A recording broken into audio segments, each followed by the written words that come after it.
Hello friends, എനിക്ക് ഒരുപാട് ഇഷ്ടമുള്ള ഒത്തിരി മനോഹരമായിട്ടുള്ള ഒരു അനിമി മൂവിയാണ് ഇന്ന് ഷെയർ ചെയ്യുന്നത്.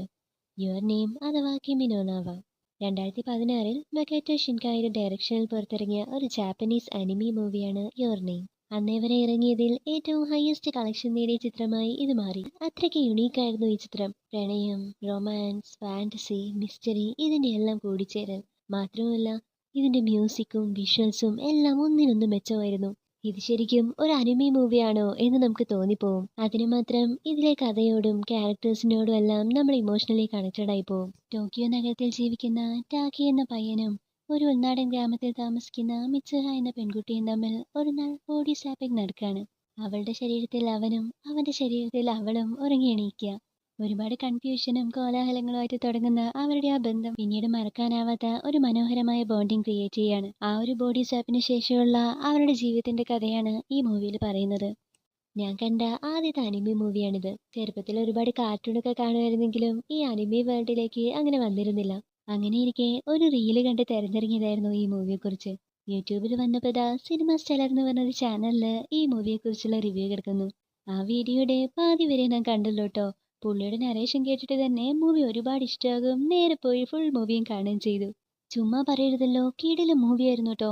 ഒരു അനിമി മൂവിക്ക് ഇത്രയധികം നമ്മളെ ഇമോഷണൽ ആക്കാൻ പറ്റുമോ, നമ്മളെ കരയിപ്പിക്കാൻ പറ്റുമോ എന്ന് തോന്നിപ്പോയി. Anyway mister cinema styler, thank you so much for introducing this masterpiece to me. And guys, നമ്മൾ ഈ വീഡിയോയിൽ ഈ മൂവിയുടെ കഥയാണ് പറയാൻ പോകുന്നത്. എന്നെക്കൊണ്ട് കഴിയുന്ന പോലെ ഈ കഥയുടെ ഭംഗി ഒട്ടും ചോരാതെ അവതരിപ്പിക്കാനും ശ്രമിക്കാം. പിന്നെ ഈ ചാനലിലേക്ക് ആദ്യമായിട്ട് വരുന്ന കൂട്ടുകാരാണെങ്കിൽ ഒന്ന് സബ്സ്ക്രൈബ് ചെയ്ത് സപ്പോർട്ട് ചെയ്യണേ.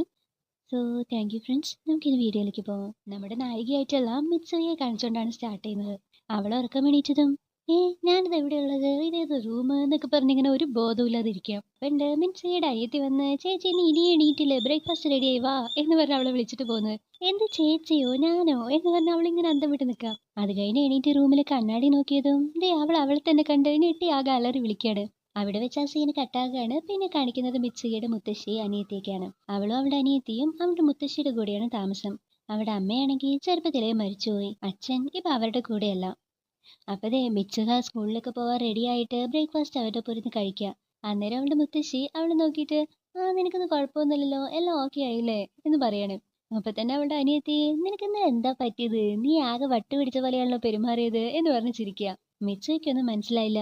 നിങ്ങൾ എന്തൊക്കെയാ പറയുന്നേ എന്ന് പറയാണ്. അന്നേരം ടിവിയില് ഭൂമിക്കരികിലൂടെ ഒരു വലിയ കോമറ്റ് കടന്നു പോകുന്നുണ്ടെന്നും എത്രയോ വർഷങ്ങൾക്ക് ശേഷമാണ് ഇത് സംഭവിക്കുന്നതെന്നും നമ്മുടെ നഗ്ന നേത്രങ്ങൾ കൊണ്ട് പോലും ഇത് കാണാൻ കഴിയും എന്നൊക്കെ പറയുന്നുണ്ടായിരുന്നു. അങ്ങനെ അവിടെ കട്ട് ചെയ്താ പിന്നീട് കുറെ കഴിഞ്ഞ് അവർ രണ്ടുപേരും കൂടെ ഒരുമിച്ച് സ്കൂളിലേക്ക് പോവാണ്. അപ്പൊ അങ്ങോട്ട് മിച്ചയുടെ 2 ഫ്രണ്ട്സും വരാണ്. അവരും മിച്ചയുടെ അടുത്ത് മുത്തശ്ശിയും അനിയത്തിയും ചോദിച്ച പോലെ വീടായിട്ട് ഓരോന്ന് ചോദിക്കുക. നിന്റെ മുടിയൊക്കെ കറക്റ്റായിട്ട് കെട്ടിയിട്ടുണ്ടല്ലോ, നിനക്ക് ഇന്നലെ എന്താ പറ്റിയത്, അല്ല നിന്റെ ബാധയൊക്കെ മുത്തശ്ശി ഒഴിപ്പിച്ചതാണോ എന്നൊക്കെ ചോദിക്കാണ്. എന്താ ബാധ ഒഴിപ്പിച്ചാണെന്നോ, നിങ്ങൾക്കൊക്കെ വട്ടുണ്ടോ, എന്തൊക്കെയാ നിങ്ങൾ സംസാരിക്കുന്നേ എന്ന് പറഞ്ഞ് മിച്ചക്ക് ചൂടാകാണ്. അങ്ങനെ അവരിങ്ങനെ പോകുമ്പോൾ വഴിയരികിലത്തെ ഇലക്ഷന്റെ പ്രചരണമൊക്കെ നടന്നുകൊണ്ടിരിക്കുകയാണ്. അടുത്ത മേയർക്കായിട്ടുള്ള ഇലക്ഷനാണ്. മിത്സുകയുടെ അച്ഛനായിരുന്നു മേയർ. അദ്ദേഹം തന്നെയായിരിക്കും അടുത്ത തവണയും മേയറാകുന്നതെന്നാണ് ആൾക്കാരുടെ ഇടയിലൊക്കെ സംസാരം. ഇത് കണ്ടതും മിത്സുഹ ഒന്നും മിണ്ടാതെ അവളുടെ ഫ്രണ്ട്സിന്റെ കൂടെ മെല്ലെ പോവാണ്. എന്നാൽ അവളുടെ അച്ഛനാകട്ടെ അവളെ ശ്രദ്ധിച്ചതും മൈക്കിൽ കൂടെ തന്നെ മിത്സുഹ എന്താണത്, നേരെ നിവർന്ന് നടക്ക് എന്ന് പറഞ്ഞിട്ട് നമ്മുടെ വീട്ടിലെ അച്ഛനും അമ്മയൊക്കെ ചീത്ത പറയില്ലേ, അതുപോലെ അവളെയും വഴക്ക് പറയാണ്. ഇതൊക്കെ കണ്ട് ചിരിക്കാനും കുറെ പേരുണ്ടാകുമല്ലോ. അപ്പൊ അവളുടെ സ്കൂളിലത്തെ ചില പിള്ളേര് അവളെ അവളുടെ ഫ്രണ്ട്സിനെയൊക്കെ നോക്കി കളിയാക്കി ചിരിക്കാം. എന്നാലും എല്ലാവരുടെയും മുന്നിൽ വെച്ച് എന്തിനാ അങ്ങനെ പറഞ്ഞേ എന്ന് പറഞ്ഞ് മിത്സുഹ ആകെ എംബാരസ്ഡ് ആയിട്ട് ഫീൽ ചെയ്യാം. അത് കഴിഞ്ഞ് നേരെ അവരുടെ ക്ലാസ് കാണിക്കാന് ടീച്ചർ പഠിപ്പിച്ചുകൊണ്ടിരിക്കുക. അപ്പോഴാണ് മിത്സുഹ അവളുടെ നോട്ടില് ആരോ ഹു ആയു എന്ന് എഴുതിയിരിക്കുന്നത് കാണുന്നത്. ഇതാരും എഴുതിയത് എന്ന് പറഞ്ഞ് അവളിങ്ങനെ നോക്കിക്കൊണ്ടിരിക്കാം. അപ്പൊ തന്നെ ടീച്ചർ മിത്സുഹ എന്താ അവിടെ എന്ന് പറഞ്ഞ് അവളെ വിളിക്കുകയാണ്. അവൾ ചാടി എണീറ്റതും നിനക്കപ്പോ ഇന്ന് നിന്റെ പേരൊക്കെ ഓർമ്മയുണ്ടല്ലേ എന്ന് പറഞ്ഞ് അവർ ചിരിക്കുകയാണ്. മിത്സുഹയ്ക്കൊന്നും മനസ്സിലായില്ല എന്താ ഇവിടെ നടക്കുന്നത്. ക്ലാസ് കഴിഞ്ഞതും അവൾ നേരെ അവളുടെ ഫ്രണ്ട്സിന്റെ അടുത്ത് പോയി ചോദിക്കുക, എന്താ സംഭവം, എല്ലാവരും എന്താ ഇങ്ങനെ പറയുന്നേ എന്ന് ചോദിക്കുകയാണ്. അപ്പോഴാണ് അവര് അല്ല നിനക്കപ്പോ ശരിക്കും ഒന്നും ഓർമ്മയില്ലേ എന്ന് പറഞ്ഞിട്ട് നടന്ന കാര്യങ്ങളൊക്കെ പറയുന്നത്. നീ ഇന്നലെ ഭയങ്കര വിയേർഡായിരുന്നു. നിനക്ക് നിന്റെ ക്ലാസ് എവിടെയാണ്, നിന്റെ സീറ്റ് ഏതാണ്, നിന്റെ ലോക്കർ ഏതാണ് ഒന്നും ഓർമ്മയുണ്ടായിരുന്നില്ല. പിന്നെയും പറയാൻ പോയാ നീ ഇന്നലെ മുടി പോലും നേരെ ചെയ്യാതെയാ വന്നത്. നിനക്ക് അമ്നീഷ്യ ബാധിച്ചതാ ഞാൻ കരുതിയേ എന്ന് പറയാണ്. ഇതൊക്കെ ഉള്ളതാണോ മിച്ചുവാകെ നെട്ടാണ്. എന്നിട്ടാള് സത്യം പറഞ്ഞാൽ ഞാനും ഈ അടുത്തായിട്ട് എന്തൊക്കെയോ വിയേർഡായിട്ടുള്ള സ്വപ്നങ്ങളൊക്കെ കാണുന്നുണ്ട്. മറ്റാരുടെയോ ലൈഫ് ഞാൻ ജീവിക്കുന്നത് പോലെ എന്ന് പറയാണ്. അപ്പൊ അവളുടെ ഫ്രണ്ട് ചാടി എണീക്കാണ്. എനിക്ക് പിടികിട്ടി, ഇത് നിന്റെ കഴിഞ്ഞ ജന്മമായിരിക്കും ചിലപ്പോ. അല്ലെങ്കിൽ പിന്നെ മൾട്ടിവേഴ്സ്, മറ്റേതോ ഡയമെൻഷനുള്ള നിന്നെ നീയുമായിട്ട് കണക്ട് ആകുകയാണ്. അതാണ് നിനക്ക് ഇങ്ങനെയൊക്കെ തോന്നാൻ കാരണം എന്ന് പറഞ്ഞിട്ട് അവങ്ങനെ ഭയങ്കര സയൻസ് ഒക്കെ പറയാണ്. മിച്ചുവയ്ക്കാണെങ്കിൽ ഇതൊക്കെ കേട്ടാ കിളി പോവാണ്. ഈശ്വരാ എന്താ ചെയ്യാ, കൺഫ്യൂസ് ആയല്ലോ എന്ന് പറയാണ്. അപ്പൊ അവളുടെ വേറെ ഫ്രണ്ട്, നീ ഒന്നും മിണ്ടാതിരുന്ന, ചിലപ്പോ അവളുടെ സ്ട്രെസ് കാരണമായിരിക്കും ഇങ്ങനെയൊക്കെ തോന്നുന്നത്. അവളുടെ അമ്പലത്തിലെ മറ്റേ ചടങ്ങൊക്കെ വരാൻ പോകല്ലേ, അതുകൊണ്ടായിരിക്കും എന്ന് പറയാണ്. അപ്പൊ മിച്ചുക, ഓ നീ ഇനി അതും കൂടി എന്നെ ഓർമ്മിപ്പിക്കല്ലേ, എനിക്ക് മടുത്തു, ഈ നാട്ടിൽ നിന്ന് എങ്ങനെയെങ്കിലും പോയാൽ മതിയായിരുന്നു, ഗ്രാജുവേഷൻ കഴിഞ്ഞിട്ട് വേണം ടോക്കിയോക്ക് എങ്ങോട്ടെങ്കിലും പോകാൻ എന്ന് പറയാണ്. അപ്പൊ അവരും, നിന്നെ പറഞ്ഞിട്ട് കാര്യമില്ല, ഈ നാട്ടിൽ അല്ലെങ്കിലും എന്താ ഉള്ളത്, 2 മണിക്കൂറിലൊരിക്കൽ ട്രെയിന് വരും, കടകളൊക്കെ 9 മണിയാകുമ്പോഴേക്കും പൂട്ടും, ഒരു കാഫേ പോലും ഇല്ല, അതുപോട്ടെ ഒരു ബുക്ക് സ്റ്റോറോ ഒരു ഡെന്റൽ ക്ലിനിക്ക് പോലും ഇല്ല ഇവിടെ എന്ന് പറയാണ്. സംഭവം ഇതൊരു ഗ്രാമപ്രദേശമായതുകൊണ്ട് അവർക്കും ഇവിടുന്ന് പോകണമെന്നായിരുന്നു ആഗ്രഹം. അവിടെ കട്ട് ചെയ്തപ്പോ മിച്ചത് അവരുടെ മുത്തശ്ശിയോടൊപ്പം ചേർന്ന് നൂലുകൾ കൈകൊണ്ട് മടന്ന് ചില ചരടുകൾ ഉണ്ടാക്കാണ്. അതവരുടെ ഒരു ട്രഡീഷന്റെ ഭാഗമാണ്. അന്നേരം മുത്തശ്ശി ഇങ്ങനെ അവരുടെ അടുത്ത് ഓരോ പഴയ കാര്യങ്ങളും കഥകളും ഒക്കെ പറയാണ്. അവിടെയുള്ള ഒരു പരമ്പരാഗതമായിട്ടുള്ള ക്ഷേത്രത്തിന്റെ പരിപാലകരാണ് മിച്ചുയുടെ ഫാമിലി. നമ്മുടെ ഈ കുടുംബക്ഷേത്രം കുലദൈവങ്ങൾ എന്നൊക്കെ പറയില്ലേ, അതുപോലെ. അപ്പൊ ഒരു 10-200 വർഷങ്ങൾക്ക് മുൻപ് അവിടെ ഒരു തീപിടുത്തം ഉണ്ടായിരുന്നത്രേ. അവിടെ ഉണ്ടായിരുന്ന ഡോക്യുമെന്റ്സ്, ഈ താളിയോല ഗ്രന്ഥങ്ങള് ഇതെല്ലാം നശിച്ചുപോയി. അങ്ങനെ ആ ക്ഷേത്രവുമായി ബന്ധപ്പെട്ട രേഖകളും അവിടെയുള്ള ആചാരങ്ങളും അനുഷ്ഠാനങ്ങളും എല്ലാം പുറം ലോകം അറിയാതെ പോവുകയാണ്. ഇപ്പൊ മിച്ചുഹിയും അവളുടെ ഈ മിയാമിസ് ഫാമിലിയുമാണ് ഈ ട്രഡീഷൻസും വിശ്വാസങ്ങളും എല്ലാം ഫോളോ ചെയ്യുന്നത്. അവളുടെ അച്ഛൻ ഇതിലൊന്നും താല്പര്യം കാണിക്കാതെ ഇതെല്ലാം വിട്ട് രാഷ്ട്രീയത്തിലിറങ്ങിയത് മുത്തശ്ശിക്ക് ഒട്ടും ഇഷ്ടമല്ലായിരുന്നു. അങ്ങനെ ഇതേ സമയം മിച്ചുഹിയുടെ അച്ഛനെ കാണിക്കുകയാണ്. അവളുടെ ഫ്രണ്ട് ടെസ്സിയുടെ വീട്ടിലായിരുന്നു അദ്ദേഹം. അവന്റെ അച്ഛൻ സ്ഥലത്തെ പ്രധാന കോൺട്രാക്ടറും മിച്ചുഹിയുടെ അച്ഛൻ്റെ റൈറ്റ് ഹാൻഡും ഒക്കെയാണ്. അടുത്ത മേയറിനായിട്ടുള്ള ഇലക്ഷൻ നടക്കുകയല്ലേ. അപ്പൊ അവര് വീട്ടിൽ വെച്ച് അവരുടെ ഗ്രൂപ്പിനെയൊക്കെ വിളിച്ച് ഒരു ചെറിയ പാർട്ടിയൊക്കെ സെറ്റ് ചെയ്തിരിക്കുകയാണ്. ചെറിയൊരു കൈക്കൂലിയൊക്കെ മണക്കുന്നുണ്ട് എന്ന് പറഞ്ഞിട്ട് ടെസ്സി അവന്റെ അമ്മയുടെ അടുത്ത് ഇങ്ങനെ പറയാ. അന്നേരം അവന്റെ അച്ഛൻ പുറത്ത് വന്ന് അവന്റെ അടുത്ത് വേറെന്തോ കാര്യത്തിന് ദേഷ്യപ്പെട്ടിട്ട് പോവാണ്. മിച്ചുഹിയുടെ അച്ഛൻ അവളുടെ അടുത്ത് എങ്ങനെയാണോ ഹാഷായിട്ട് പറയുന്നത് അതുപോലെ തന്നെയായിരുന്നു അവന്റെ അച്ഛനും. നമ്മുടെ രണ്ടുപേരുടെയും കാര്യം ഒരേപോലെ തന്നെ എന്ന് വിചാരിച്ചിട്ട് അവൻ നേരെ മിച്ചുഹിയുടെ അടുക്കലേക്ക് ചെല്ലാൻ നിൽക്കുകയാണ്. കാരണം അന്നായിരുന്നു അവരുടെ ആ മിയാമിസു ടെമ്പിളിലെ ഫെസ്റ്റിവൽ. അവിടെ കട്ട് ചെയ്ത നേരം മിച്ചുഹിയെ കാണിക്കുകയാണ്. മിച്ചുഹി അവളുടെ അനിയത്തിയും കൂടി ആ ഫെസ്റ്റിവലിന്റെ ഭാഗമായിട്ട് അവരുടെ ഒരു ട്രഡീഷണൽ ഡാൻസ് എല്ലാം കളിക്കുന്നുണ്ട്. അവിടെ ഒരുപാട് പേര് കാണാൻ എത്തിയിട്ടുണ്ടായിരുന്നു. കൂടെ മിച്ചുഹിയുടെ ഫ്രണ്ട്സും എത്താണ്. പിന്നീട് അവര് അവിടുത്തെ ഒരു റിച്വലിന്റെ ഭാഗമായിട്ട് നമ്മുടെ സാധാരണ ചോറുണ്ടല്ലോ, അത് ചവച്ചരച്ച് ഒരു പാത്രത്തിലേക്ക് തുപ്പുകയും അതിനുശേഷം അത് അടച്ചു വെച്ച് ഇവര് നേരത്തെ ഉണ്ടാക്കിയ ത്രെഡുകൾ ഉണ്ടല്ലോ, അത് വെച്ച് മുറുകെ കെട്ടി ഒരിടത്ത് ഭദ്രമായിട്ട് എടുത്തു വെക്കുകയും ചെയ്യാണ്. പിന്നീട് കുറെ കാലം കഴിയുമ്പോൾ ഇത് ഫെർമെന്റേഷനൊക്കെ ആയി മദ്യമായിട്ട് മാറും. ഇതവര് ദൈവത്തിന് സമർപ്പിക്കുകയാണ് ചെയ്യുന്നത്. അതിലൂടെ തന്നെ അല്ലെങ്കിൽ തന്റെ പാതിയെ തന്നെ അർപ്പിക്കുന്ന പോലെയാണ് കണക്കാക്കുന്നത്. ഇന്നേരം അവിടെ മിച്ചുഹിയുടെ ക്ലാസ്സിലെ വേറെ ചില പിള്ളേരും കൂടെ എത്തിയിട്ടുണ്ടായിരുന്നു. അവരിതെല്ലാം കണ്ട്, അയ്യേ ഇവൾക്ക് എങ്ങനെ ഇതൊക്കെ ചെയ്യാൻ പറ്റുന്നത്, ഇത്രയും ആൾക്കാരുടെ മുന്നിൽ വെച്ച്, എന്നെ കൊണ്ട് ഒരിക്കലും പറ്റില്ല, നാണക്കേട് എന്നൊക്കെ പറഞ്ഞ് അവളെ കളിയാക്കുന്നുണ്ടായിരുന്നു. കാര്യം മിച്ചുഹിയും ഈ ആചാരങ്ങളും അനുഷ്ഠാനങ്ങളൊക്കെ ഫോളോ ചെയ്യുന്നുണ്ടെങ്കിലും അവളൊരു ടീനേജ് പെൺകുട്ടിയാണല്ലോ. അപ്പൊ ഇങ്ങനെ ഇത്രയും പേരുടെ മുന്നിൽ വെച്ച് ഈ റിച്വൽസ് ഒക്കെ ചെയ്യുന്നതിൽ അവൾക്കും കുറച്ച് ബുദ്ധിമുട്ടും ഇഷ്ടക്കേടും ഒക്കെ ഉണ്ടായിരുന്നു. അങ്ങനെ ആ പരിപാടിയൊക്കെ കഴിഞ്ഞിട്ട് ആ ഫ്രസ്ട്രേഷനിൽ ഇങ്ങനെ പിറുപിറുത്തോണ്ട് വരികയാണ് മിച്ചുക.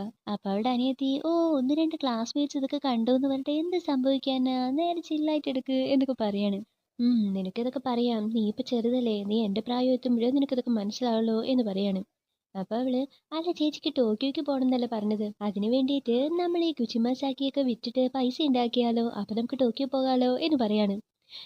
നീ എന്ത് വിവരക്കിടയ്ക്ക് പറയുന്നു, ഇതൊക്കെ എങ്ങനെ വിൽക്കാന്ന് പറഞ്ഞിട്ട് മിച്ചുവയ്ക്ക് ദേഷ്യം വരികയാണ്. അവൾക്ക് അല്ലെങ്കിലേ എല്ലാം കൊണ്ട് പൊറുതിമുട്ടിയിട്ട് ഇരിക്കുകയാണ്. അവൾ അവിടെ നിന്ന് ഓടി താഴോട്ട് ചെന്ന് ഉറക്കെ അലറി വിളിക്കുകയാണ്, എനിക്ക് മടുത്തു, ഈ നാട്ടിൽ നിന്ന് എങ്ങോട്ടെങ്കിലും പോയാൽ മതി, അടുത്ത ജന്മമെങ്കിലും വല്ല ടോക്കിയോ നഗരത്തിൽ ഒരു ഹാൻസം ബോയായിട്ട് ജനിച്ചാൽ മതിയായിരുന്നു എന്ന് പറയാണ്. ഈ ചേച്ചിയുടെ ഒരു കാര്യം എന്ന് പറഞ്ഞിട്ട് അവിടെ അനിയത്തി ചിരിക്കുക. അങ്ങനെ ഇപ്പൊ അവിടെ കട്ട് ചെയ്ത അടുത്ത ദിവസം നേരം പുലരാണ്. ദേ ഒന്ന് തിരിഞ്ഞതും കട്ടലിന്റെ മടയിൽ താഴേക്ക് വീണിട്ടാണ് മിച്ചുക ഉറക്കണിക്കുന്നത്. നോക്കുമ്പോ ചുറ്റും ആകെ മാറിയിരിക്കുന്നു. അവളിപ്പോ വേറെ ഏതോ റൂമിലാണുള്ളത്. ഞാനിത് എവിടെ ഉള്ളത് എന്ന് പറഞ്ഞ് മിച്ചു ആ അന്തം വിട്ടിരിക്കുക. അപ്പോഴേത് അവളുടെ ശബ്ദവും മാറിയിരിക്കുന്നു. സംഭവം മിച്ചു ഇപ്പൊ ഒരു പയ്യനായിട്ട് മാറിയിരിക്കുകയാണ്. അവളാകെ പേടിച്ച് നിൽക്കുക. അപ്പതേ അവിടെ നിന്ന് ഒരാളും, എടാ ടാക്കി, നീ ഇനി എണീറ്റില്ലേ, ഇന്ന് നീയല്ല ഭക്ഷണം ഉണ്ടാക്കേണ്ടത്, ഇനി ഏതായാലും വൈകിയെന്ന് പറഞ്ഞിട്ട് സ്കൂളിൽ പോകാണ്ടിരിക്കാനും വേണ്ട, വേഗം പോകാൻ നോക്ക് എന്ന് പറഞ്ഞ അയാള് ജോലിക്ക് പോവാണ്. ഇത് ടാക്കി എന്ന് പറയുന്ന പയ്യന്റെ അച്ഛനാണ്. മിച്ചുക വേഗം തിരിച്ചു വന്ന് കണ്ണാടി നോക്കുകയാണ്. അവള് ശരിക്കും വേറേതോ പയ്യന്റെ രൂപത്തിലാ. അവന്റെ മുഖത്താണെങ്കിൽ എന്തൊക്കെയോ മുറിവുകളൊക്കെ ഉണ്ട്. ഈശ്വര, ഇന്നലെ രാത്രി എന്തോ ഒരു ആവേശത്തിന് ആൺകുട്ടി ആയാൽ മതി എന്നൊക്കെ പറഞ്ഞത് അത് ഇത്ര പെട്ടെന്ന് സത്യമായോ എന്ന് വിചാരിക്കാം. അന്നേരം ടാക്കിയുടെ ഫോണിലേക്ക് ഒരു നോട്ടിഫിക്കേഷൻ വരികയാണ്. പോയി നോക്കുമ്പോൾ സുഖാസ എന്ന് വേണ്ട അവന്റെ ഒരു ഫ്രണ്ട് നീ എന്താ ലേറ്റ് ആകുന്നത്, വേഗം വാ എന്ന് പറഞ്ഞ് മെസ്സേജ് അയച്ചിരിക്കുകയായിരുന്നു. അത് കണ്ടതും ഇത് ആരുടെ സുഖാസ, ഇവരൊക്കെ ആര് എന്ന് പറഞ്ഞിട്ട് അവളിങ്ങനെ നെട്ടാണ്. നോക്കുമ്പോ ചുമരില് അവന്റെ യൂണിഫോം തൂക്കിയിട്ടിട്ടുണ്ട്. അതില് സ്കൂളിന്റെ പേരൊക്കെ ഉണ്ടല്ലോ. ഇനിയിപ്പോ എന്താ ചെയ്യാ, പോണോ വേണ്ടയോ എന്ന് പറഞ്ഞിങ്ങനെ മടിച്ചു നിൽക്കുമ്പോഴാണ് അവൾക്ക് അർജന്റായിട്ട് ബാത്റൂമിലേക്ക് പോകാൻ തോന്നുന്നത്. ഇതൊക്കെ ഭയങ്കര റിയൽ ആയിട്ടുണ്ടല്ലോ, ശരിക്കും എന്താ ഇപ്പം നടക്കുന്നേ എന്ന് വിചാരിക്കാം. എന്തായാലും അവള് വേഗം യൂണിഫോം ഒക്കെ മാറിയിട്ട് പുറത്തേക്ക് ഇറങ്ങാണ്. എന്നാൽ ചുറ്റും നോക്കുമ്പോഴാണ് അവൾ ആകെ അമ്പരന്ന് പോകുന്നത്. സംഭവം അവളിപ്പോ ഉള്ളത് അവളുടെ ഗ്രാമത്തിലല്ല, മറിച്ച് ടോക്കിയോ സിറ്റിയിലാണ്. കഴിഞ്ഞ ദിവസം രാത്രി ടോക്കിയോ നഗരത്തേക്ക് പോകണം, താനൊരു ആണായിട്ട് ജനിക്കണം എന്നൊക്കെ പറഞ്ഞിരുന്നല്ലോ. അപ്പൊ അതൊക്കെ ആലോചിച്ച് കിടന്നിട്ട് താനിപ്പോ എന്തോ സ്വപ്നം കാണുകയാണെന്നാണ് അവൾ വിചാരിച്ചത്. എന്തായാലും സ്വപ്നമെങ്കിൽ സ്വപ്നം, ടോക്കിയോ നഗരത്തിൽ എത്തിയില്ല, ഇനി ഇവിടെ മൊത്തം ചുറ്റിക്കറങ്ങാന്ന് പറഞ്ഞിട്ട് അവള് ടോക്കിയോ മൊത്തം കറങ്ങാണ്. അങ്ങനെ ഉച്ചയായപ്പോ എങ്ങനെയൊക്കെ അവന്റെ സ്കൂള് കണ്ടുപിടിച്ച് അങ്ങോട്ട് ചെല്ലുകയാണ്. ക്ലാസ് റൂമിലേക്ക് കയറാൻ ഇങ്ങനെ മടിച്ച് നിൽക്കുമ്പോഴാണ് പെട്ടെന്ന് ഒരു പയ്യൻ പുറകെന്ന് വന്നിട്ട് ഡേ ടാക്കി, നീ ഇപ്പോഴാണ് വരുന്നത്, വാ ലഞ്ച് കഴിക്കുക എന്ന് പറഞ്ഞിട്ട് അവന്റെ തോളിൽ കൈയിട്ടോട്ട് പോകുന്നത്. അയ്യോ, ഞാൻ ഏട്ടാ അല്ല എടിയാണ്, എന്റെ തോളിലൊന്നും ഇങ്ങനെ കൈയിടല്ലേ എന്ന് അവൾക്ക് പറയാൻ പറ്റില്ലല്ലോ. പാവാകം മടിച്ച് പേടിച്ച് നിൽക്കുക. അപ്പൊ നീ എന്താ എന്റെ മെസ്സേജ് ഒക്കെ ഇഗ്നോർ ചെയ്ത് ഒരു റിപ്ലൈ തന്നില്ലല്ലോ എന്ന് പറയാണ്. അപ്പോഴാണ് രാവിലെ മെസ്സേജ് അയച്ച സുഖാസ എന്ന് പറഞ്ഞ ഫ്രണ്ടാണ് ഇതെന്ന് അവൾക്ക് മനസ്സിലാകുന്നത്. അങ്ങനെ അവൾ അവരുടെ ഒപ്പം പോയിട്ട് ലഞ്ചൊക്കെ കഴിക്കുകയാണ്. ഇവള് ഫുഡ് എടുത്തിട്ടില്ല എന്ന് പറയുമ്പോൾ അവരുടെ ഫുഡ് ഷെയർ ചെയ്യാണ്. അവള് താങ്ക്സ് എന്നൊക്കെ പറയുമ്പോൾ നീ ഇന്ന് ഭയങ്കര ക്യൂട്ടായിട്ടാണല്ലോ പെരുമാറുന്നത് എന്ന് വിചാരിക്കുകയാണ് അവര്. പിന്നീട് അവർ അവളുടെ അടുത്ത് നമുക്കിന്ന് വൈകിട്ട് കഫേയിൽ പോയാലോ എന്ന് ചോദിക്കുകയാണ്. ഇവളുടെ ഗ്രാമത്തിലാണെങ്കിൽ കഫ്തീരിയകളൊന്നും ഇല്ലല്ലോ. അപ്പൊ എന്ത് കഫേയിലേക്ക് പോവാന്നോ, ആ റെഡി എന്ന് പറഞ്ഞിട്ട് അവള് ഭയങ്കര എക്സൈറ്റഡ് ആവുകയാണ്. അങ്ങനെ അവരെല്ലാരും കൂടിയിട്ട് ഒരു കഫ്തേരിയയിലേക്ക് പോവാണ്. ആദ്യമായിട്ടല്ലേ പോകുന്നത്. മിച്ചു ഭയങ്കര ഹാപ്പി ആയിട്ട് ഇങ്ങനെ ചുറ്റും നോക്കുക. ശരി, എന്നാ പിന്നെ ഓർഡർ ചെയ്യാ, എന്താ ഓർഡർ ചെയ്യാ എന്ന് പറഞ്ഞിട്ട് അവരിങ്ങനെ മെനുവിലേക്ക് നോക്കുമ്പോഴാണ് ഓരോ ഐറ്റത്തിനും എന്താ വില, ഒരു സാധനം മേടിക്കേണ്ട പൈസ ഉണ്ടെങ്കിൽ അവൾക്ക് ഒരു മാസം സുഖമായിട്ടിരിക്കുക എന്ന് വിചാരിക്കുകയാണ്. പിന്നെ എന്തായാലും ഇത് സ്വപ്നമല്ലേ, ഇഷ്ടത്തിന് വാങ്ങാ എന്ന് വിചാരിച്ചിട്ട് അവള് കുറെ ഐറ്റങ്ങൾ വാങ്ങി കഴിക്കുകയാണ്. അവരെങ്ങനെയുണ്ടെന്ന് ചോദിക്കുമ്പോൾ പിന്നെ അടിപൊളിയായിട്ടുണ്ട്, എത്ര മനോഹരമായിട്ടുള്ള സ്വപ്നം എന്ന് പറയാണ്. ഇവനിത് എന്താ ഈ പറയുന്നേ എന്ന് പറഞ്ഞിട്ട് അവരിങ്ങനെ അമ്പരന്ന് നോക്കുക. അപ്പതേ അവന്റെ ഫോണിലേക്ക് വേറൊരു നോട്ടിഫിക്കേഷൻ വരുന്നു, ജോലിക്ക് പോകാൻ ടൈമായി എന്ന് പറഞ്ഞിട്ട്. അത് കണ്ട് അവന്റെ ഫ്രണ്ട്സ് അല്ല നിനക്കിന്ന് ഷിഫ്റ്റ് ഉണ്ടായിരുന്നോ, നീ പറഞ്ഞില്ലല്ലോ എന്ന് ചോദിക്കാണ്. അതിന് പറയണമെങ്കിൽ ആദ്യം അവൾക്ക് അറിയണ്ടേ. അവൾ അവരുടെ അടുത്ത് തന്നെ അല്ല ഞാൻ എവിടെയാ ശരിക്കും വർക്ക് ചെയ്യുന്നത് നിങ്ങൾക്ക് അറിയാവോ എന്ന് ചോദിക്കാണ്. ഇവനിത് എന്ത് പറ്റി, ഇവന്റെ മറവി രോഗം വന്നോ എന്ന് പറഞ്ഞിട്ട് അവന്റെ ഫ്രണ്ട്സ് ഇങ്ങനെ അന്തം വിട്ട് നിൽക്കുക.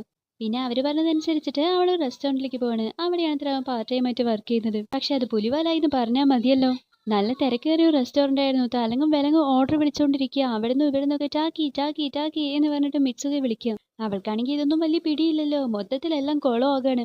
ഈശ്വര, ഈ സ്വപ്നം എന്തോന്ന് കഴിയാത്തതെന്ന് പറഞ്ഞിട്ട് അവൾ ആകെ ടെൻഷൻ ആവാണ്. അതിനിടയ്ക്ക് ഒരു കച്ചറ കസ്റ്റമറുടെ അടുത്ത് പോയി പെടുകയും അയാളുടെ അടുത്ത് ഒരു പ്രശ്നം ഉണ്ടാകുകയാണ്. അയാളാണെങ്കിൽ വേണമെന്ന് വെച്ചിട്ട് സാൻഡ്വിച്ചിൽ ടൂത്ത് പിക്ക് കണ്ടു എന്ന് പറഞ്ഞ് അവരെ തന്നെ കുത്തിവെച്ചിട്ട് പ്രശ്നം ഉണ്ടാക്കുകയാണ്. പാവം അവൾക്കാണെങ്കിൽ അത് ഹാൻഡിൽ ചെയ്യാനും പറ്റുന്നില്ല. അന്നേരം അങ്ങോട്ടേക്ക് അവിടെ തന്നെ വർക്ക് ചെയ്യുന്ന വേറൊരു പെൺകുട്ടി വരികയും നീ അങ്ങോട്ട് ചെല്ല്, ഞാനിത് ഹാൻഡിൽ ചെയ്തോളാം എന്ന് പറഞ്ഞ് അവനെ പറഞ്ഞു വിടുകയും ചെയ്യാണ്. അപ്പോഴാണ് മിച്ചുക്ക് ആശ്വാസമായത്. എന്നാ അപ്പൊ വേറെ ചില പയ്യന്മാർ അവളുടെ അടുത്ത് വന്ന് എന്താ ടാക്കി, നിനക്ക് എന്താ പറ്റിയെന്ന്, എന്താ ഇങ്ങനെയൊക്കെ ബിഹേവ് ചെയ്യുന്നേ എന്ന് ചോദിക്കുകയാണ്. പാവം മിച്ച പെട്ടുപോയി. അന്ന് തന്നെ ഷിഫ്റ്റ് കഴിഞ്ഞതും മിച്ചക പോയി ആ പെൺകുട്ടിയുടെ അടുത്ത് താങ്ക്സ് പറയാണ്. അവളാണെങ്കിൽ ഇതൊക്കെ നമ്മുടെ ഡ്യൂട്ടി അല്ലേ, അതൊന്നും കാര്യാക്കണ്ട എന്ന് പറയാണ്. അപ്പോഴാണ് എല്ലാവരും അവളുടെ സ്കേർട്ട് പുറകിൽ കീറിയിരിക്കുന്നത് ശ്രദ്ധിക്കുന്നത്. നേരത്തെ ആ പ്രശ്നം ഉണ്ടാക്കിയില്ലേ, ആ പയ്യന്മാർ കരുതിക്കുട്ടി ചെയ്തതായിരുന്നു. അത് അവർക്ക് മനസ്സിലായി. ഒക്കുറ്റേരെ വേഗം അവളുടെ ഡ്രസ്സ് ഇങ്ങനെ മറച്ചു പിടിക്കാം. മിച്ചു ഒന്നും ആലോചിച്ചില്ല, നീ എന്റെ കൂടെ വന്നേ എന്ന് പറഞ്ഞ് അവളുടെ കയ്യിൽ പിടിച്ചിട്ട് അടുത്തുള്ള റൂമിലേക്ക് കൊണ്ടുപോവാണ്. മിച്ചുക നേരെ നിന്റെ സ്കേർട്ട് അയച്ചെന്നേ എന്ന് പറയാണ്. എന്ത് സ്കേർട്ടോ എന്ന് പറഞ്ഞ അവൾ ആകെ പേടിക്കുക. ഇല്ലല്ല അതല്ല, ഞാൻ തിരിച്ചു നിന്നോളാം എന്ന് പറഞ്ഞിട്ട് അവളുടെ സ്കേർട്ട് മേടിക്കുക. എന്നിട്ട് അവള് ആ കീറിയ ഭാഗം അങ്ങ് തുന്നിക്കൊടുക്കുകയാണ്. ജസ്റ്റ് തുന്നിയല്ല, ചെറിയ എംബ്രോയിഡറി ഒക്കെ ചെയ്ത് കൊടുക്കുക. അതാ പെൺകുട്ടിക്ക് നല്ല ഇഷ്ടമാകുകയും ചെയ്തു. നിന്റെ അടുത്ത് ഇങ്ങനത്തെ വിദ്യകൾ ഉണ്ടായിരുന്നോ, മുമ്പത്തെക്കാളും ഇപ്പൊ കാണാനാ ഭംഗി അല്ലേ, നിനക്കുള്ളിൽ ഇങ്ങനെ ഒരു ഫെമിനൈൻ സൈഡ് ഉണ്ടാകുന്നതിന് വിചാരിച്ചതേ ഇല്ല, താങ്ക് യു എന്ന് പറഞ്ഞ് അവള് ചിരിക്കുകയാണ്. അങ്ങനെ അന്നത്തെ ദിവസം അവസാനിക്കുകയാണ്. അവള് തിരിച്ച് റൂമിലെത്തിയിട്ട് ഒന്ന് റിലാക്സ് ചെയ്യാണ്. പിന്നീട് അവള് ടാക്കിയുടെ ഫോണിൽ ഇന്നെടുത്ത ഫോട്ടോസ് ഒക്കെ നോക്കുകയാണ്. ഞാനും ഇതേപോലെ ടോക്കിയോ നഗരത്തിൽ തന്നെ ജീവിക്കുകയാണെങ്കിൽ എത്ര നന്നായിരുന്നു എന്ന് വിചാരിക്കാം. മറ്റേ ഒക്കിറ്റോറിയുടെ ഫോട്ടോ കാണുമ്പോൾ ഇത് അവന്റെ ക്രഷ് ആകാനാണ് ചാൻസ് എന്ന് പറയാണ്. അങ്ങനെ ചെക്ക് ചെയ്തുകൊണ്ടിരിക്കുമ്പോഴാണ് ഫോണിൽ അവൻ എപ്പോഴും ഒരു ഡയറി കീപ്പ് ചെയ്യുന്നത് ശ്രദ്ധിച്ച്. ഓരോ ദിവസങ്ങളിലും എന്തെങ്കിലുമൊക്കെ ഇമ്പോർട്ടന്റ് ആയിട്ടുള്ള കാര്യങ്ങളൊക്കെ ടാക്കി ഇങ്ങനെ എഴുതി വെച്ചിട്ടുണ്ടായിരുന്നു. ഇവൻ നല്ല ഓർഗനൈസ്ഡ് ആണല്ലോ എന്ന് വിചാരിച്ച് അവൾ വേഗം എണീറ്റിരുന്നിട്ട് ഇന്ന് നടന്ന കാര്യങ്ങളൊക്കെ അവളും എഴുതി വെക്കുകയാണ്. ഇന്ന് ഫ്രണ്ട്സിന്റെ ഒപ്പം കഫേയിൽ പോയി കുറെ ഫുഡ് അടിച്ചു, എല്ലാം അടിപൊളിയായിരുന്നു. പിന്നെ മറ്റേ റെസ്റ്റോറന്റിൽ പോയി അതല്പം സീനായിരുന്നു. ചില പ്രശ്നമൊക്കെ ഉണ്ടായപ്പോ കിഡോറിയാണ് ഹെൽപ്പ് ചെയ്തത്. ആൻഡ് ഇന്ന് വൈകുന്നേരം അവൾ ഞാൻ കൂടെ ഒരുമിച്ചാ തിരിച്ചു വന്നത്. എല്ലാത്തിനും എന്റെ ഫെമിനിൻ പവേഴ്സിന് നന്ദി പറയേണ്ടത് എന്നൊക്കെയായിരുന്നു അവൾ എഴുതിയത്. അന്നേരമാണ് അവൾക്ക് അന്ന് അവളുടെ നോട്ട്ബുക്കിൽ അത് ഹൂ ആർ യു എന്ന് എഴുതിയിട്ടുണ്ടായിരുന്നില്ലേ, അത് ഓർമ്മ വരുന്നത്. അവള് വേഗം ചാടി എണീറ്റ് ഒരു പേനയെടുത്ത് അവളുടെ കയ്യില് മിച്ചുഹ എന്ന് അവളുടെ പേര് എഴുതി വെക്കുകയാണ്. എന്താ അവൾക്ക് തോന്നിയെന്നറിയില്ല, പക്ഷെ അവൾ അങ്ങനെ ചെയ്യാണ്. പിന്നെ അങ്ങനെ ഉറങ്ങാൻ കിടക്കുന്നു. അടുത്ത ദിവസം നേരം പുലരാണ്. എന്നാ പിറ്റേ ദിവസം ഇവിടെ ഉറക്കമുണ്ടായിരുന്നത് മിച്ചുഹയായിരുന്നില്ല, പകരം ടാക്കി ആയിരുന്നു. അവൻ എണീറ്റതും കയ്യില് ഇതാരാ മിച്ചുഹ, എന്താണ് എഴുതി വെച്ചിരിക്കുന്നേ എന്ന് വിചാരിക്കുകയാണ്. ഫോൺ എടുത്തതും അതിൽ അവൾ എഴുതിയ ഡയറി കാണുകയാണ്. ഇതൊക്കെ എപ്പം നടന്നു, ഞാനത് എപ്പോഴാണ് എഴുതിയത് എന്ന് പറഞ്ഞിട്ട് അവനാകെ നെട്ടാണ്. പിന്നീട് സ്കൂളിൽ പോയപ്പോൾ അവന്റെ ഫ്രണ്ട്സ് ആയിട്ട് എടാ ഇന്നും കൂടെ വൈകുന്നേരം നമുക്ക് കഫേ പോയാലോ എന്ന് ചോദിക്കുക. അപ്പൊ അവൻ ഇല്ലടാ എനിക്കിന്ന് വർക്ക് ഉണ്ട്, ഞാൻ വൈകിട്ട് ഇറങ്ങണം എന്ന് പറയാണ്. നീ എവിടെ വർക്ക് ചെയ്യുന്നത് നിനക്ക് ഓർമ്മയുണ്ടല്ലോ അല്ലേ എന്ന് പറഞ്ഞിട്ട് അവർ ചിരിക്കുക. ഇവരെന്താ ഇങ്ങനെയൊക്കെ പറയുന്നത്, അല്ല നീയാണ് എന്റെ ഫോണിലാ എഴുതി വെച്ചിരിക്കുന്നത് എന്ന് അവൻ ചോദിക്കുക. അവന്റെ ഫ്രണ്ട്സ് ആണെങ്കിൽ അന്തം വിട്ട് നോക്കുക. ഇവന് എന്ത് പറ്റി, ഇവ വീണ്ടും നോർമൽ ആയാലോ, പക്ഷെ ഇന്നലത്തേതായിരുന്നു കുറച്ചുകൂടി നല്ലത് അല്ലേ എന്ന് വിചാരിക്കുകയാണ്. എന്തായാലും ടാക്കി അവിടെ നിന്ന് നേരെ റെസ്റ്റോറന്റിലേക്ക് പോവുകയാണ്. എന്നാൽ അവിടെ പോയപ്പോഴോ 2-3 പയ്യന്മാർ അവന്റെ അടുത്ത് പ്രശ്നത്തിന് നിൽക്കാം. സംഭവം എന്താണെന്ന് വെച്ചാൽ ഇവരെല്ലാരും മറ്റേ ഒക്കഡോർ എന്ന ഒരു പെൺകുട്ടിയെ വളയ്ക്കാനായിട്ട് നിൽക്കാം. അപ്പോഴാണ് ടാക്കി കയറി സ്കോർ ചെയ്തത്. ഇന്നലെ വൈകുന്നേരം നിങ്ങൾ രണ്ടുപേരും ഒരുമിച്ചല്ല ഇറങ്ങിയത്, സത്യം പറ എന്താ നടന്നത്, നിങ്ങൾ തമ്മിൽ എന്താണ്, നീ അവളെ വളച്ചോ എന്നൊക്കെ പറഞ്ഞിട്ട് അവർ ഇവന്റെ അടുത്ത് പ്രശ്നത്തിന് വരിക. ഇവനാണെങ്കിൽ ഇന്നലെ നടന്നതൊന്നും ഓർമ്മയില്ല. നിങ്ങൾ എന്തൊക്കെയാ പറയുന്നതെന്ന് പറഞ്ഞ് അവനാകെ കൺഫ്യൂസ് ആയിട്ട് നിൽക്കുക. അപ്പോഴാണെങ്കിൽ മറ്റേ ഒക്കിഡോരി അങ്ങോട്ട് കയറി വന്ന് മറ്റു പയ്യന്മാരുടെ അടുത്തൊക്കെ ജസ്റ്റ് ഹായ് ഗുഡ് മോർണിംഗ് എന്നൊക്കെ പറഞ്ഞിട്ട് നമ്മുടെ ടാക്കിയെ നോക്കി ഒന്ന് കണ്ണിറുക്കി കാണിച്ചിട്ട് പോവാ. പോരെ അവന്മാർക്ക് കരുതുള്ള പാവൻ ടാക്കി പെട്ടു പോവാണ്. അങ്ങനെ ആ സീൻ അവിടെ കട്ട് ചെയ്താൽ നമുക്ക് നേരെ ഇപ്പോഴത്തെ മിച്ചുവെ കാണിക്കുകയാണ്. അവളുടെയും കൈകളിലും മൊത്തം മിച്ചുക നീ ആരാണ് എന്താണ് എന്നൊക്കെ എഴുതി വെച്ചിരിക്കുക. ഇതൊക്കെ എന്താ സംഭവം എന്ന് പറഞ്ഞിട്ട് അവളും ഒന്നും അറിയാതെ ഇങ്ങനെ അന്തം വിട്ട് നിൽക്കുക. അങ്ങനെ അവള് സ്കൂളിൽ പോകുമ്പോഴോ ക്ലാസ്സിൽ എല്ലാ പിള്ളേരും അവളിങ്ങനെ ഒരുമാതിരി നോക്കുക. എന്താ സംഭവം, ഇവരൊക്കെ എന്തായാലും ഇങ്ങനെ നോക്കുന്നതെന്ന് പറഞ്ഞിട്ട് അവൾ നൈസായിട്ട് പോയി അവളുടെ ഫ്രണ്ട്സിന്റെ അടുത്ത് കാര്യം ചോദിക്കുക. അപ്പോഴാണ് അറിയുന്നത് ഇന്നലെ ഉണ്ടല്ലോ ഡ്രോയിങ് ക്ലാസ്സിൽ വെച്ചിട്ട് ചില പിള്ളേര് മിച്ചുക ഇങ്ങനെ കളിയാക്കുന്നുണ്ടായിരുന്നു. ആര് നന്നായി വരച്ചിട്ടും കാര്യമില്ല, നല്ല പണവും പവറും ഉള്ളവർക്കൊക്കെ ഫസ്റ്റ് പ്രൈസ് കിട്ടുള്ളൂ എന്ന് പറഞ്ഞിട്ട്. അത് അവളെയാണെന്ന് മനസ്സിലായതോൾ എന്താണെന്നറിയ ചെയ്ത് മുന്നിലുള്ള ടേബിൾ ഒരൊറ്റ ചവിട്ട്, ഇനിയും നീ വേണ്ടി അടുത്ത ചവിട്ട് നിനക്കായിരിക്കും എന്ന മട്ടിലായിരുന്നു അവൾ ഇരുന്നത്. മിച്ചുക പൊതുവെ ക്വയറ്റായിട്ടുള്ള ഒരു പെൺകുട്ടിയായതുകൊണ്ട് അവൾ ഇങ്ങനെ പെരുമാറിയതും എല്ലാവരും ആകെപ്പാടെ ഞെട്ടിയിട്ടിരിക്കാം.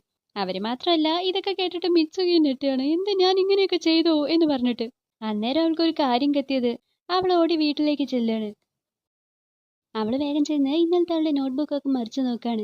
അതിൽ മൊത്തം ടാക്കി കുത്തി കുറിച്ച് വെച്ചിരിക്കുക. ഇത് എന്തൊക്കെയാ നടക്കുന്നത്, ഒന്നും മനസ്സിലാകുന്നല്ലോ, ഇത് സ്വപ്നമാണോ അതോ ശരിക്കും ബോഡി സ്റ്റിച്ചിങ് വല്ലതും നടക്കുകയാണോ, എനിക്ക് എന്താ ഒന്നും ഓർമ്മയില്ലാത്തത്. അങ്ങനെ അവ എന്തൊക്കെയോ എഴുതിക്കൊണ്ടിരിക്കുക. ഇപ്പോഴത്തെ ടാക്കിയാണെങ്കിൽ ഇതേ സമയം അവന്റെ ഫോണിൽ മിച്ചു എഴുതിയ ബാക്കിയുള്ള ഡയറി കുറിപ്പുകളെല്ലാം കാണാണ്. അപ്പോഴാണ് അവർക്ക് കാര്യം തന്നെ മനസ്സിലാകുന്നത്. ഇത്രയും നേരം സ്വപ്നമാണെന്ന് വിചാരിച്ചതെല്ലാം ശരിക്കും യാഥാർത്ഥ്യമായിരുന്നു. തങ്ങൾ രണ്ടുപേരും ശരിക്കും അങ്ങോട്ടും ഇങ്ങോട്ടും ബോഡി സ്റ്റിച്ച് ചെയ്യാണ്. സോ എന്തോ ഒരു പ്രത്യേക കാരണം കൊണ്ട് ഇവിടെ ടോക്കിയോ നഗരത്തിൽ ജീവിക്കുന്ന ടാക്കിയും അവിടെ ഇറ്റോബോരിയിൽ ഒരു ചെറിയ ഗ്രാമത്തിൽ താമസിക്കുന്ന മിച്ചുയും തമ്മിൽ ബോഡി സ്റ്റിച്ചിങ് നടക്കാണ്. അപ്പൊ ഈ ദിവസങ്ങളിലെല്ലാം അവർ അങ്ങോട്ടും ഇങ്ങോട്ടും ശരിക്കും മാറി ജീവിക്കുകയായിരുന്നു. ഇത് വിശ്വസിക്കാൻ കുറച്ച് പ്രയാസമാണെങ്കിലും ഇവരുടെ ചുറ്റുമുള്ള ആൾക്കാരുടെ പെരുമാറ്റം കൊണ്ട് തന്നെ ഇതെല്ലാം സത്യമാണെന്നുള്ള കാര്യം നമുക്ക് ഉറപ്പിക്കാം. ആഴ്ചയിൽ 2-3 തവണ ഇവർക്കിടയിൽ ഈ സ്റ്റിച്ചിങ് നടക്കുന്നുണ്ട്. ആൻഡ് ഈ ബോഡി സ്റ്റിച്ചിങ് കഴിഞ്ഞതിന് ശേഷം ആ ദിവസത്തെക്കുറിച്ചുള്ള വലിയ മെമ്മറീസ് ഒന്നും ഇവർക്ക് ഉണ്ടായിരുന്നില്ല. നമ്മൾ ഈ സ്വപ്നമൊക്കെ കാണുമ്പോൾ അത് മുഴുവനായിട്ട് നമുക്ക് ഓർമ്മയുണ്ടാവില്ലല്ലോ, അവിടെ ഇവിടെയോ ആയിട്ട് ചെറിയ ചെറിയ ഓർമ്മകളെല്ലാം അവശേഷിക്കുള്ളൂ. അതുപോലെയായിരുന്നു ഇവരുടെ കാര്യം. നെക്സ്റ്റ് ഡേ എന്താ സംഭവിച്ചതെന്ന് കൂടി അറിയാതെ ഇവരും ആകെ മൊത്തം കൺഫ്യൂഷനിലായിരിക്കും. അപ്പൊ ഈ കൺഫ്യൂഷനൊക്കെ ഒന്ന് ഒഴിവാക്കാനും പിന്നെ ഇത് കാരണം ഇവരുടെ ലൈഫിൽ വേറെ പ്രശ്നമൊന്നും വരാതിരിക്കാനും ഇവർ തമ്മിൽ ഒരു ഡീൽ ഉണ്ടാക്കാണ്. എന്തൊക്കെ ചെയ്യാം എന്തൊക്കെ ചെയ്തുകൂടാ അങ്ങനെ ഒരു വലിയ ലിസ്റ്റ് തന്നെ എഴുതി വെക്കുക. മിച്ചുക ടാക്കിയുടെ അടുത്ത് നീ ഞാനായിട്ടും വരുമ്പോൾ പെൺകുട്ടികളെ പോലെ വേണം പെരുമാറാൻ, കാലൊന്നും ഒരുപാട് അകത്തിയിട്ടിരിക്കരുത്, അത് മാത്രമല്ല മറ്റുള്ളവരുടെ അടുത്തൊന്നും അനാവശ്യ ഒരു പ്രശ്നത്തിന് പോകരുത്, പിന്നെ എന്തായാലും നീ കുളിക്കാനും പാടില്ല, അതേപോലെ എന്റെ ശരീരത്തിൽ നോക്കാനോ തൊടാനോ ഒന്നിനും പാടില്ല എന്ന് പറയണം. ഇവിടെ ടാക്കി അവളുടെ അടുത്ത് നീ നേരെ അവളുടെ സ്കൂളിൽ പോകണം, ടൈമിന് ജോലിക്ക് എത്തണം, ഒരു പ്രശ്നം ഉണ്ടാക്കരുത്, പിന്നെ പെൺപിള്ളേരെ പോലെ സംസാരിക്കരുത്, എന്റെ പൈസ അധികം ചെലവാക്കരുത്, പ്രത്യേകിച്ച് ഒക്കിടവരുടെ അടുത്ത് നീ മിണ്ടാനേ പോവരുത് എന്ന് പറയണം. എന്നാൽ ഇതൊക്കെ ആര് കേൾക്കാൻ, ഇവർ രണ്ടുപേരും അങ്ങോട്ടും ഇങ്ങോട്ടും ഓപ്പോസിറ്റ് മാത്രമേ ചെയ്യുന്നുള്ളൂ. മിച്ചുഹിയാണെങ്കിൽ മറ്റേ ഒക്കിടവരുടെ അടുത്തൊക്കെ നല്ല കമ്പനിയാവാണ്. പിന്നെ ടാക്കിയുടെ പൈസ കൊണ്ട് അവൾക്ക് ഇഷ്ടമുള്ള ഫുഡൊക്കെ വാങ്ങി അസലായിട്ട് ചെലവാക്കുന്നുണ്ട്. ചോദിച്ചാ ഇതൊക്കെ നിന്റെ ശരീരത്തേക്ക് തന്നെയല്ലേ പോകുന്നത് എന്ന് പറയാണ്. അതേപോലെ അവനാണെങ്കിലോ എക്സ്ട്രാ ഷിഫ്റ്റ് കൂട്ടിക്കൊണ്ടേയിരിക്കുകയാണ്. എന്തിനാണ് ഇങ്ങനെ പണിയെടുക്കുന്നതെന്ന് ചോദിച്ചാൽ നീ ചെലവാക്കിയ പൈസയൊക്കെ തിരിച്ചു പിടിക്കണ്ടേ, പോയി ഓവർ ടൈം എടുക്കുക എന്ന് പറയാണ്. അതേപോലെ ഇപ്പോഴത്തെ ടാക്കി മിച്ചുകയാകുമ്പോൾ അവൻ ഇട്ടിരിക്കുന്നത് സ്കേർട്ട് ആണെന്ന് പോലും ബോധമില്ലാതെ കാലൊക്കെ അകത്തി വെച്ചിരിക്കുക. പിന്നെ ബോയ്സിന്റെ കൂടെയൊക്കെ നല്ല ആക്റ്റീവായിട്ട് കളിക്കുക, ആറ്റിറ്റ്യൂഡിലും എല്ലാത്തിലും ചേഞ്ച്, താനിപ്പോ ഒരു പെണ്ണിന്റെ ശരീരത്തിലുള്ളതെന്ന് കൂടി അവ ഓർക്കുന്നേ ഇല്ല. ഈ സമയം മിച്ചുക ആ ഓക്കിഡോരോടൊപ്പം നല്ല കൂട്ടായിട്ട് അവരൊരുമിച്ച് ഡിന്നറിനൊക്കെ പോവാണ്. ഇതറിയുമ്പോൾ ടാക്കി എടി നീ എന്റെ റിലേഷൻഷിപ്പിലൊന്നും കയറി കളിക്കരുത് എന്ന് പറഞ്ഞിട്ട് അവളുടെ അടുത്ത് ചൂടാവുക. എന്നാൽ മിച്ചുക അവളുടെ ശരീരത്തിൽ തിരിച്ചെത്തിയപ്പോഴോ ഒരു ആൺകുട്ടി വന്ന് അവളുടെ അടുത്ത് പ്രപ്പോസ് ചെയ്യാണ്. ആൺകുട്ടി പോയിട്ട് ഒരു പെൺകുട്ടിയും വന്ന് പ്രപ്പോസ് ചെയ്യുക. എന്തടാ ഇതൊക്കെ നടക്കുന്നേ എന്ന് ചോദിക്കുമ്പോൾ അത് പിന്നെ ഞാൻ നിന്റെ ശരീരത്തിലെത്തിയ സമയത്ത് നീ കുറച്ച് പോപ്പുലർ ആയി പോയി, എന്താ ചെയ്യാ എന്ന് പറയാണ്. ഓ പറയുന്നത് കേട്ട തോന്നി ഇവന് വലിയ ഗേൾ ഫ്രണ്ട് ഉണ്ടെന്ന് പറഞ്ഞ് അവൾ കളിയാക്കാണ്. അവൻ വിട്ടുകൊടുക്കോ, ഈ പറയുന്ന നിനക്കും ബോയ് ഫ്രണ്ട് ഇല്ലല്ലോ എന്ന് തിരിച്ചു ചോദിക്കും. രണ്ടുപേരും ഭയങ്കര കലിപ്പാവാണ്. ഞാൻ സിംഗിൾ ആയിരിക്കുന്നത് എനിക്ക് അങ്ങനെ ഇരിക്കാൻ ഇഷ്ടമുള്ളതുകൊണ്ടാ എന്ന് പറഞ്ഞ് രണ്ടാളും അലറി വിളിക്കുക. എന്നിട്ട് ആ ദേഷ്യത്തിന് രണ്ടുപേരും അവരുടെ മുഖത്ത് ഫുള്ളോ ഇടിയേറ്റെന്നൊക്കെ എഴുതി വെക്കുക. നേരം വിളിക്കുമ്പോൾ അവർ കാണുമല്ലോ. അങ്ങനെ ദിവസങ്ങൾ പോവാണ്. അപ്പോൾ ഒരിക്കൽ ടാക്കി മിച്ചുകയായിരിക്കുന്ന ടൈമിൽ മിച്ചുകയുടെ മുത്തശ്ശിയും അനിയത്തിയും ഒക്കെ ചേർന്നിട്ട് ഒരു സ്ഥലം വരെ പോവാണ്. അവരുടെ കുലദൈവ ക്ഷേത്രം എന്ന് പറഞ്ഞില്ലേ, മിയാമിസു ടെമ്പിൾ, അങ്ങോട്ടേക്കായിരുന്നു യാത്ര. അതാണെങ്കിൽ അവിടുന്ന് കുറച്ച് അകലെയുമാണ്. അപ്പം മുത്തശ്ശിക്ക് നടക്കാൻ ബുദ്ധിമുട്ടാവില്ലേ എന്ന് പറഞ്ഞ് നമ്മുടെ മിച്ചുകയുടെ ശരീരത്തിലുള്ള ടാക്കി അവരെ എടുത്തുകൊണ്ട് നടക്കുന്നുണ്ട്. അന്നേരം മുത്തശ്ശി അവരുടെ അടുത്ത് ദൈവത്തിനെ കുറിച്ചുള്ള കഥകളെല്ലാം പറഞ്ഞു കൊടുക്കാണ്. മക്കളെ, നിങ്ങൾ മുസൂബി എന്ന് കേട്ടിട്ടുണ്ടോ? മുസൂബിയോ? അതെ. നമ്മുടെ ഈ ആരാധ്യദേവനെ പണ്ട് കാലത്ത് മുസൂബി എന്നായിരുന്നു വിളിച്ചത്. ആ ഒരു വാക്കിന് വേറെയും ഒരുപാട് അർത്ഥതലങ്ങളുണ്ട്. അങ്ങനെ പറഞ്ഞ് അവർ മുസൂബിയെ കുറിച്ച് കൂടുതൽ വർണ്ണിക്കുകയാണ്. രണ്ട് ചരടുകൾ തമ്മിൽ കൂട്ടിക്കെട്ടിയാൽ അത് മുസൂബിയാണ്. മനുഷ്യർക്കിടയിലുള്ള ബന്ധം, സമയത്തിന്റെ ഒഴുക്ക്, ഇതെല്ലാം മുസൂബിയാണ്. അങ്ങനെ നമ്മൾ ഈ തൂണിലും തുരുമ്പിലും ഒക്കെ ദൈവമുണ്ട് എന്ന് പറയുന്നത് പോലെ ഇങ്ങനെ ഓരോന്നും തമ്മിലുള്ള കണക്ഷൻ, ഒരു കൂടിച്ചേരൽ, ഇതൊക്കെയാണ് മുസൂബി എന്ന് പറഞ്ഞു കൊടുക്കുകയാണ്. പിന്നെ അവരുടെ ഒരു ട്രഡീഷൻ ഇല്ലേ, നൂലുകൾ കൊണ്ട് ഇങ്ങനെ ത്രെഡ് ചെയ്ത് ഓരോ ചരടുകളൊക്കെ ഉണ്ടാക്കുന്നത്, അതും മുസൂബിയാണെന്ന് പറഞ്ഞ് അതിനെക്കുറിച്ചും പറയാണ്. നമ്മൾ ആ ചരടുണ്ടാക്കുന്നത് അതൊരു ദൈവിക കലയാണ്. അതിലെ ഓരോ നൂലുകളും കാലത്തിന്റെയും സമയത്തിന്റെയും ഒഴുക്കിനെയാണ് കാണിക്കുന്നത്. നമ്മളെ ത്രെഡ് ചെയ്യുമ്പോൾ അവ ഒന്നിനു മീതെ ഒന്നായി ഇങ്ങനെ ട്വിസ്റ്റ് ചെയ്ത് കിടക്കും. ചിലപ്പോഴത് ഒന്നു ചേരും, ചിലപ്പോൾ കെട്ടുപിണിയും, ചിലപ്പോൾ ബ്രേക്ക് ആവും, വീണ്ടും ഒന്നു ചേരും. ഇതുപോലെയാണ് കാലത്തിന്റെയും സമയത്തിന്റെയും മനുഷ്യബന്ധങ്ങളുടെയും എല്ലാം ഗതി. അത് തന്നെയാണ് മുസൂബിയും സൂചിപ്പിക്കുന്നത്. അങ്ങനെ പറഞ്ഞ് അവരൊരിടത്ത് ചെന്ന് കുറച്ചു നേരം വിശ്രമിക്കാനിരിക്കുക. അപ്പൊ ചായ കുടിക്കുമ്പോൾ മുത്തശ്ശി ഇത് മുസൂബിയാണ് എന്ന് പറയാ. അതായത് നമ്മൾ എന്തെങ്കിലും കഴിക്കുമ്പോൾ അത് നമ്മുടെ ശരീരത്തോട് ചേരാണ്. ആ ഒരു കൂടിച്ചേരൽ അത് മുസൂബിയാണ്. അങ്ങനെ അവര് കുറച്ച് സമയത്തിന് ശേഷം ആ മിയാമിസു ഷ്രൈനിലേക്ക് എത്താണ്. ഹാവു അങ്ങനെ എത്തിയല്ലോ എന്ന് പറഞ്ഞ് ഇവര് സന്തോഷിക്കുക. അപ്പൊ മുത്തശ്ശി, ദേ ഈ അരുവി കണ്ടോ, ഇതിനപ്പുറം കക്കൂരിയോ ആണ്, അഥവാ അണ്ടർ വേൾഡ് എന്ന് പറയാം. അപ്പൊ അവിടെ അനിയത്തി ഹേ ഞാൻ അതോ ലോകത്തെത്തിയേ എന്ന് പറഞ്ഞിങ്ങനെ ചാടിക്കളിക്കാം. നമ്മൾ അങ്ങോട്ട് ചെന്ന് തൊഴുത് തിരിച്ചു മടങ്ങുന്ന സമയത്ത് നമുക്ക് ഏറ്റവും വിലപ്പെട്ടതായിട്ടുള്ള എന്തെങ്കിലും അവിടെ ത്യജിച്ചിട്ട് വരണം എന്നാണ് പറയാണ്. അത് കേട്ടതും മിച്ചുകയും അനിയത്തിയും അമ്പരന്നിങ്ങനെ മുത്തശ്ശിയെ നോക്കുക. അപ്പൊ അവര് ചിരിച്ചിട്ട് കുച്ചിക്കാമിസാക്കിയ ഞാൻ പറഞ്ഞത് എന്ന് പറയാണ്.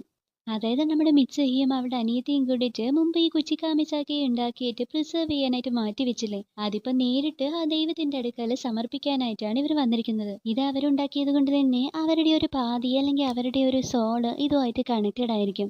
ഇതവിടെ നൽകുമ്പോൾ തന്നെ അർപ്പിക്കുന്നത് പോലെയാണ് കണക്കാക്കുന്നത്. അപ്പൊ ഈ കുച്ചിക്കാമിസാക്കി എന്ന് പറയുന്നത് നമ്മുടെ മിച്ചുകിയുടെ ഒരു ഭാഗമാണ്, അവളുടെ സോളിന്റെ ഒരു പാതിയാണ് എന്നുള്ള കാര്യം നമ്മുടെ ടാക്കി മനസ്സിലാക്കുകയാണ്. അങ്ങനെ അവര് ആ അമ്പലത്തിലെ പരിപാടിയെല്ലാം കഴിഞ്ഞ് തിരിച്ചു വരികയാണ്. അപ്പോഴേക്കും നേരം പുലരാനായിട്ടുണ്ടായിരുന്നു. അന്നേരം ചുറ്റിലും കാണാൻ നല്ല ഭംഗിയായിരുന്നു. ആ ഒരു ചെറിയ പ്രകാശവും കിളികളുടെയൊക്കെ ശബ്ദവും അങ്ങനെ ഈ പുലർച്ചെയുള്ള ഒരു പ്രത്യേക ഭംഗിയായിരുന്നു. അവളുടെ അനിയത്തിയാണെങ്കിൽ ഹാ ചേച്ചി എന്താ രസം, ഇവിടെ നിന്നോന്ന് വെച്ചാൽ മറ്റേ കോമറ്റ് വരുന്ന സമയത്ത് നമുക്ക് ഇവിടെ നിന്ന് കാണാല്ലേ എന്ന് പറഞ്ഞിട്ട് ഇങ്ങനെ ചാടിക്കളിക്കുക. എന്ത് കോമറ്റോ എന്ന് പറഞ്ഞ് അവങ്ങനെ ചോദിക്കാം. അപ്പൊ അവളുടെ മുത്തശ്ശിയും മിച്ചു നീ ഉറങ്ങാണോന്ന് ശ്രദ്ധിക്കുന്നില്ലേ എന്ന് ചോദിക്കാം. പെട്ടെന്നുണ്ടല്ലോ നമ്മുടെ മിച്ചയുടെ ശരീരത്തിലുള്ള ടാക്കി നേരെ അവന്റെ യഥാർത്ഥ ശരീരത്തിൽ ഉറക്കമുണരാണ്. എപ്പോഴും ഇവര് ഉറങ്ങിക്കിടക്കുന്ന ടൈമിലാണല്ലോ ഈ ബോഡി സ്റ്റിച്ചിങ് ഒക്കെ നടക്കുന്നത്. ഇതവൻ ഉണർന്നിരിക്കുന്ന സമയത്ത് തന്നെ അങ്ങോട്ടും ഇങ്ങോട്ടും സ്വിച്ച് ആവാണ്. ഉറങ്ങി എണീറ്റ് അവന് ആ ഓർമ്മകളൊക്കെ പോവാണ്. പക്ഷെ എന്തോ അവൻ കരഞ്ഞുകൊണ്ടിരിക്കുകയാണ്. അവനൊന്നും മനസ്സിലാകുന്നില്ല. അവൻ എന്തിനാ കരയുന്നത്, എന്താ തന്റെ കണ്ണിൽ നിന്ന് ഇങ്ങനെ നിർത്താതെ കണ്ണീര് വന്നുകൊണ്ടിരിക്കുന്നത്, എന്താ സംഭവിച്ചത്, അവനാകെ കൺഫ്യൂസ് ആവാണ്. അപ്പോഴാണ് അവന്റെ ഫോണിലേക്ക് ഒരു മെസ്സേജ് വരുന്നത്. അത് ഒക്കിഡോരിയുടെ അടുത്ത് നിന്നായിരുന്നു. ദേന ഓൾമോസ്റ്റ് എത്താറായി, നീ ഇറങ്ങിയില്ലേ എന്നായിരുന്നു. ഇവളെന്തൊക്കെയാ പറയുന്നത്, ആ മിച്ചുക എന്ത് പണിയാണോ ഇപ്രാവശ്യം ഒപ്പിച്ചു വെച്ചത് എന്ന് പറഞ്ഞിട്ട് അവൻ വേഗം അവളുടെ ഡയറി എടുത്ത് ചെക്ക് ചെയ്യാണ്. നോക്കുമ്പോൾ മിച്ചുക ഉണ്ടല്ലോ ടാക്കിയും ഒക്കിഡോറിയും തമ്മിൽ ഒരു ഡേറ്റ് തന്നെ ഫിക്സ് ചെയ്ത് വെച്ചിരിക്കുകയാണ്. ഇന്ന് നിങ്ങളുടെ ഡേറ്റ് ആണ്, 7:30 ആകുമ്പോഴേക്കും നീ സ്റ്റേഷൻ എത്തണം കേട്ടോ. ഞാൻ പോകാന്നാ വിചാരിച്ചത്, പക്ഷെ ഇനി അഥവാ നീയാണ് പോകുന്നതെന്ന് വെച്ചാൽ എന്തായാലും എൻജോയ് ചെയ്യ് എന്നൊക്കെ എഴുതി വെച്ചിട്ട് പോയിരിക്കുക. പാവൻ ടാക്കി, ഇവിടെ ഞാനിന്ന് കൊല്ലും, ഇതിപ്പോ ഓൾറെഡി ലേറ്റ് ആയല്ലോ എന്ന് പറഞ്ഞ് അവൻ വേഗം റെഡിയായി ഓടിക്കയറി ഒക്കിഡോറിയുടെ അടുത്തേക്ക് ചെല്ലാണ്. അതേസമയം ഇവിടെ മിച്ചുകയും ടാക്കിയും ഒക്കിഡോറിയും ഇപ്പൊ ഡേറ്റ് സ്റ്റാർട്ട് ചെയ്തിട്ടുണ്ടാകും. അവനാള് ലക്കിയാണ് എന്നിങ്ങനെ വിചാരിക്കാം. പക്ഷെ പെട്ടെന്ന് മിച്ചയുടെ കണ്ണിന്നിങ്ങനെ കണ്ണീര് വന്നുകൊണ്ടിരിക്കാം. ഞാനെന്തിനാ കരയുന്നത്, എന്താ പറ്റി എന്ന് പറഞ്ഞാൽ അവൾക്കൊന്നും മനസ്സിലാകുന്നില്ല. അവളറിയാതെ തന്നെ അവള് കരയാണ്. അവിടെ കട്ട് ചെയ്താ അതേ ഇപ്പോഴത്തെ ഒക്കിഡോറിയം സ്ഥലത്തെത്താണ്. അവളുണ്ടല്ലോ നല്ല സുന്ദരിയായിട്ട് വന്നിരിക്കുക. ടാക്കി അവളെ കണ്ട് ഇങ്ങനെ ആകെ സ്റ്റണ്ടായിട്ട് നിൽക്കുകയാണ്. കാര്യം അവൻ അവളുടെ അടുത്ത് ഒരു ചെറിയ ഇഷ്ടമൊക്കെ ഉണ്ടായിരുന്നെങ്കിലും ഇത്രയും നാളും അവളുടെ അടുത്ത് കൂട്ടുകൂടിയതും കമ്പനി ആയതും ഒക്കെ മിച്ചുകയായിരുന്നല്ലോ. അപ്പൊ പെട്ടെന്ന് ഒരു ദിവസം വന്ന് ഇതാ നിന്റെ ഡേറ്റ് ആണ്, നീ പോയി സംസാരിച്ചോ എന്നൊക്കെ പറഞ്ഞ് അവന് പറ്റണ്ടേ. അപ്പൊ അവൻ ആകെ ഷൈ ആയിട്ട് മാറി മാറി നിൽക്കുമായിരുന്നു. ഇതിനിടയിൽ മിച്ചുകയാണെങ്കിൽ അവൻ ഓൾറെഡി നോട്ട്സ് ഒക്കെ ഇങ്ങനെ സെറ്റ് ചെയ്ത് വെച്ചിരിക്കുക. എടാ, നിനക്ക് ഇതിനു മുമ്പ് ഡേറ്റിങ്ങിനൊന്നും പോയിട്ട് വലിയ പരിചയം കാണില്ല, അതുകൊണ്ട് പെൺകുട്ടികൾക്കൊക്കെ എങ്ങനെ സംസാരിക്കേണ്ടതെന്ന് അറിയാൻ വേണ്ടിയിട്ട് ഇത് ഈ ലിങ്കിലൊക്കെ കയറിയിട്ട് വീഡിയോ കണ്ടാൽ മതി എന്ന് പറഞ്ഞിട്ട് എങ്ങനെ പെൺകുട്ടികൾ വളയ്ക്കാം, ഫസ്റ്റ് ഡേറ്റിന് എങ്ങനെ സംസാരിക്കാം, അങ്ങനെയൊക്കെയുള്ള കുറെ വീഡിയോസിന്റെ ലിങ്ക് സെറ്റ് ചെയ്ത് വെച്ചിരിക്കുക. നീ എന്താണ് എന്നെ കളിയാക്കാണോ എന്ന് പറഞ്ഞിട്ട് ടാക്കിക്ക് പിന്നെയും ദേഷ്യം വരികയാണ്. അതിനുശേഷം അവൻ എന്തായാലും ഇങ്ങനെ ഒക്കിട്ടവരോടൊപ്പം ആ ദിവസം അങ്ങനെ കണ്ടിന്യൂ ചെയ്യാണ്. എന്നാൽ അവന്റെ മനസ്സ് കൂടെ നിൽക്കുന്നുണ്ടായിരുന്നില്ല. അവനിലുള്ള ആ ഒരു വ്യത്യാസം അവളും തിരിച്ചറിയുന്നുണ്ടായിരുന്നു. അപ്പൊ പോകാൻ നേരം നോക്കിയിട്ട് അവന്റെ അടുത്ത്, ടാക്കി, നിനക്ക് എന്നോട് മുമ്പ് ഒരു ചെറിയ ക്രഷ് ഒക്കെ ഉണ്ടായിരുന്നു, പക്ഷെ ഇപ്പൊ നിന്റെ മനസ്സിൽ വേറെ ആരോ ഉണ്ട്, ശരിയല്ലേ എന്ന് ചോദിക്കുകയാണ്. ഏയ്, അങ്ങനൊന്നുമില്ല, നിനക്ക് നിനക്ക് തോന്നിയതാവും എന്ന് പറയാണ്. ശരി, നമുക്ക് എന്തായാലും നാളെ വർക്കിൽ വെച്ച് കാണാം എന്ന് പറഞ്ഞിട്ട് നോക്കിയിട്ട് അവിടുന്ന് പോവാണ്. അങ്ങനെ നേരെ ഉരുട്ടി ടാക്കി അവിടുന്ന് മിച്ചുകിയുടെ ബാക്കി നോട്ട്സ് ഒക്കെ ഇങ്ങനെ വായിക്കുക. നിങ്ങളുടെ ഡേറ്റ് കഴിയുമ്പോഴേക്കും ഒരുപാട് ലേറ്റ് ആവില്ലേ, അപ്പൊ നമുക്ക് ഒരുമിച്ച് ആകാശത്ത് ആ കോമറ്റ് വീഴുന്നത് കാണാം എന്ന് എഴുതിയിരിക്കുകയാണ്. അവൻ നോക്കുമ്പോ കോമറ്റ് പോയിട്ട് നേരെ സ്റ്റാർസ് പോലും ആകാശത്തില്ല. ഇവൾ എന്തൊക്കെയാ പറയുന്നേ എന്ന് പറഞ്ഞിട്ട് അവ അടുത്തിട്ട് വായിക്കുക. അപ്പൊ അതില് മിച്ചയുടെ ഫോൺ നമ്പറും കൊടുത്തു കാണും. എന്നാ പിന്നെ അവളെ വിളിച്ചു കളയാം എന്ന് പറഞ്ഞിട്ട് അവൻ മിച്ചയെ കോൾ ചെയ്യാണ്. ദേ ഇവിടെ മിച്ചയുടെ ഫോൺ റിങ് ചെയ്യാണ്. അവൾ കോൾ എടുക്കുന്നു. പക്ഷെ അത് ടാക്കി ആയിരുന്നില്ല, അവളുടെ ഫ്രണ്ട് ടെസ്സി ആയിരുന്നു. അന്നവരുടെ ഗ്രാമത്തില് ഒരു ഉത്സവം നടക്കുകയായിരുന്നു. അപ്പൊ അതിന് നീ വരുന്നില്ല, റെഡി ആയില്ലേ മിച്ചുക എന്നൊക്കെ പറഞ്ഞിട്ടായിരുന്നു വിളിച്ചത്. ഇവൾക്കാണെങ്കിൽ പോകാൻ വലിയ താല്പര്യം ഉണ്ടായിരുന്നില്ല. പിന്നെ ഇന്ന് ആകാശത്ത് വെച്ച് ആ ഉൽക്ക വീഴുന്നത് വലിയ ബ്രൈറ്റ് ആയിട്ട് കാണാൻ പറ്റും എന്നൊക്കെ പറഞ്ഞിട്ട് അവളും ഫ്രണ്ട്സിന്റെ കൂടെ പോവാണ്. അങ്ങനെ അവിടെ കട്ട് ചെയ്താ അതേ മിച്ചുയെ കണ്ടിട്ട് അവളുടെ ഫ്രണ്ട്സ് കന്തം വിട്ട് നോക്കുക. എന്താണെന്നറിയോ, അവളുണ്ടല്ലോ അവളുടെ മുടി പാതി കണ്ട് മുറിച്ചിട്ട് വന്നിരിക്കുക. എനിക്കറിയാം കുറച്ച് ഫണ്ണി ആയിട്ടുണ്ടെന്ന്, പക്ഷെ എന്തോ എനിക്ക് അങ്ങനെ തോന്നി എന്ന് പറയാണ് അവള്. എന്നാൽ ടെസ്സിക്കാണെങ്കിൽ ഇതങ്ങോട്ട് ഏജസ്റ്റ് ആവുന്നില്ല. ഇവളെന്തിനാ ഇപ്പൊ മുടി മുറിച്ചത്, ഇവൾക്ക് എന്ത് പറ്റി, വല്ല പയ്യനും അവളെ തേച്ചിട്ടുണ്ടാകുമോ, അതുകൊണ്ടായിരിക്കും അവളങ്ങനെ ചെയ്തത് എന്നിങ്ങനെ സയാക്കിയുടെ അടുത്ത് ചോദിച്ചുകൊണ്ടിരിക്കുക. എന്നാൽ അവളാണെങ്കിൽ, നിങ്ങൾ ഈ ആണുങ്ങൾ എന്തിനാ എപ്പോഴും ഞങ്ങളെ മുടി മുറിച്ചാതെ ബ്രേക്കപ്പ് പോയിട്ട് കണക്ട് ചെയ്യുന്നത്, അവൾക്ക് തോന്നി അവള് മുറിച്ചു, അതുകൊണ്ടാണെന്ന് പറഞ്ഞില്ലേ, അതങ്ങ് വിട്ടുകളാ എന്ന് പറയാണ്. അപ്പൊ അതാ മിച്ചുകാട്ട സ്ഥലം എത്തി വാ എന്ന് പറഞ്ഞിട്ട് അവരെ വിളിക്കുകയാണ്. അവരൊരു കുന്നിൻ ചെരുവിൽ പോയിരിക്കുകയാണ്. അവിടെ നിന്ന് ഇങ്ങനെ ആകാശത്തൊക്കെ നോക്കിയാൽ നല്ല വളരെ മനോഹരമായിട്ട് കാണാൻ പറ്റും. ആ ഒരു സീനൊക്കെ ഉണ്ടല്ലോ, അത്രയ്ക്ക് അടിപൊളിയായിട്ടാണ് എടുത്തു വെച്ചിരിക്കുന്നത്. അങ്ങനെ അവർ ആകാശത്തേക്ക് നോക്കുമ്പോൾ ആ കോമറ്റ് ഇങ്ങനെ ഭൂമിക്കരികിലൂടെ പാസ് ചെയ്യുന്നത് വളരെ ഭംഗിയിൽ കാണാൻ സാധിക്കുകയാണ്. അന്നേരം ആ കോമറ്റിൽ നിന്ന് ഒരു പീസ് ഇങ്ങനെ അടർന്ന് ഒരു തീഗോളം പോലെ ഇപ്പുറത്തേക്ക് മാറി വീഴാണ്. ഇതെല്ലാം ഒരു അത്ഭുതത്തോടെ നമ്മുടെ മിച്ചുക ഇങ്ങനെ നോക്കി നിൽക്കുകയാണ്. അങ്ങനെ ആ ഒരു സീനോട് കൂടി അവിടെ കട്ടാവാണ്. ഇപ്പഴത്തെ ഇവിടെ ടാക്കി മിച്ചുകി കോൾ ചെയ്തിട്ട് കിട്ടിയില്ലല്ലോ. അപ്പൊ ഇനി അടുത്ത തവണ ബോഡി സ്വിച്ച് ചെയ്യുന്ന സമയത്ത് ഇന്നത്തെ ഡേറ്റിന്റെ കഥ മൊത്തം ആൾക്ക് പറഞ്ഞു കൊടുക്കുന്നുണ്ട് എന്ന് വിചാരിച്ചിട്ട് പോവാണ്. പക്ഷെ പിന്നീട് എന്തുകൊണ്ടോ അവർക്കിടയിൽ വീണ്ടും ബോഡി സ്വിച്ചിങ് ഒന്നും നടക്കുന്നില്ല. ടാക്കി ഇനി ഇതെപ്പോഴാ സംഭവിക്കുക, അവളെ എപ്പോഴാ കാണാൻ കഴിയുക, അങ്ങനെ കാത്തിരുന്നുകൊണ്ടിരിക്കുകയാണ്. പക്ഷെ പിന്നീട് ഒരിക്കലും അത് സംഭവിക്കുന്നുമില്ല. അതെല്ലാം തന്നെ അവനെ നന്നായി എഫക്ട് ചെയ്യുന്നുമുണ്ട്.